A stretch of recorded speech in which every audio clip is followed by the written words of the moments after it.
प्रस्तुत पद के अंदर कबीरदास जी ने निर्गुण भक्ति धारा के जो प्रतिनिधि कवि कबीर हैं उनके द्वारा रचित आचार्य हजारी प्रसाद द्वारा संपादित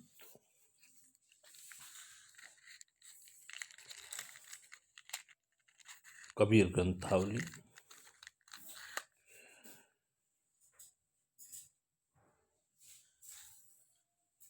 इन पंक्तियों में कबीर शास्त्र सम्मत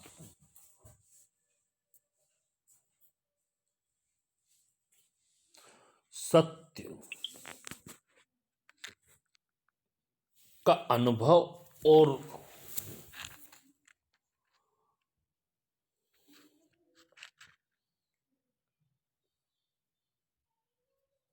सम्मत सत्य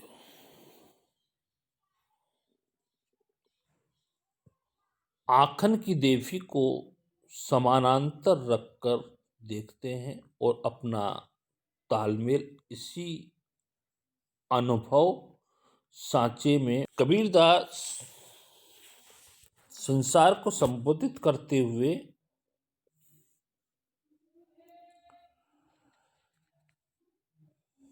कहते हैं,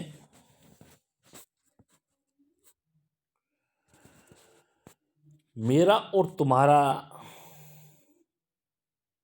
शास्त्रज्ञ भाई आडंबरों में लीन लोगों का मन एक कैसे हो सकता है। अर्थात दोनों के सोचने और सत्य को समझने एवं समझाने का तरीका अलग ही अलग दिशाओं में जाता है।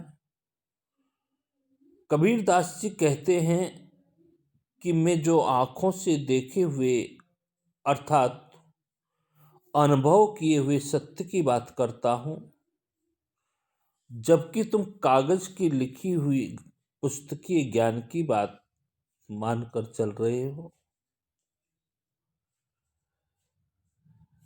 इसी अनुभव के आधार पर मैं सत्य की गुत्थी को सुलझाने वाले अर्थात वास्तविक ज्ञान के से अवगत करा रहा हूं, जबकि तुम पोथियों के माध्यम से उसे उलझाने में लगे हुए हो। मैं कहता हूं कि जागते रहो अर्थात ज्ञान के प्रकाश से युक्त रहो, जबकि तुम हमेशा माया मोह के बंधन में पड़े रहते हो, सोए रहते हो। मैं ईश्वर को प्राप्त करने के लिए निर्मोही बनने की बात कहता हूं,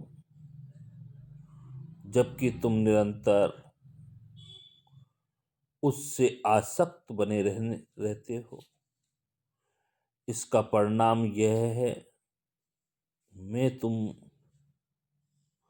इधर उधर भटकते हुए अपना सर्वस्व नष्ट कर डालते हो।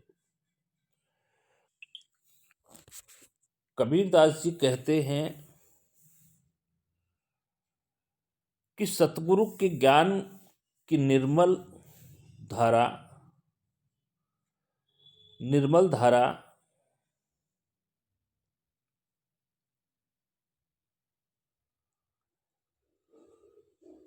में काया धो डालो अर्थात सतगुरु की कृपा से ही वास्तविक ज्ञान का प्रकाश मिल सकता है।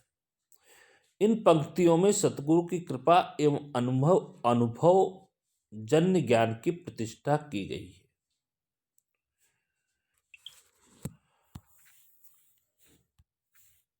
तू तो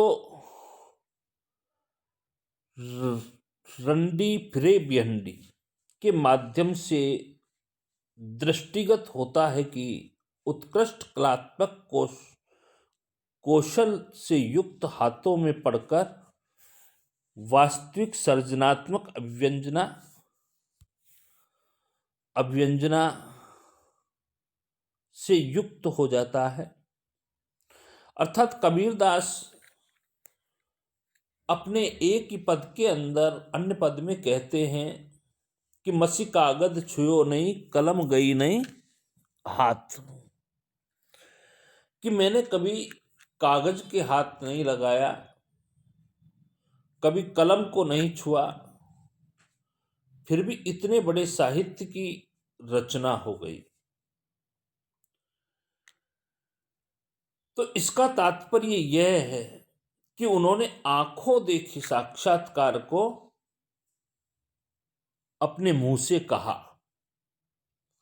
और ये जो लोग हैं वो शास्त्रों की बात को कहते थे।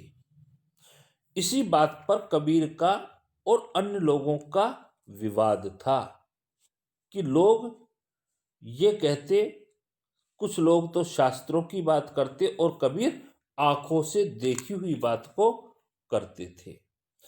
कबीर को लोक व्यवहार का अनुभव था, कबीर को जीवन की वास्तविकता का अनुभव था, जबकि अन्य लोगों को शास्त्रों का अनुभव था। तो इसी बात को इस पद में बतलाया गया है और इस पद के अंदर अच्छी तरह से इसी बात को समझाने का प्रयास किया गया है। और ये बतलाने का प्रयास किया गया है कि ये जो पद है वह पद सतगुरु की कृपा के माध्यम से ही समझ सकता है व्यक्ति, या सतगुरु की कृपा के माध्यम से ही व्यक्ति आगे बढ़ सकता है। जिसके ऊपर सतगुरु की कृपा होती है वही आगे जा सकता है, जिसके ऊपर गुरु की कृपा नहीं होती वह आगे नहीं बढ़ सकता, आगे नहीं जा सकता।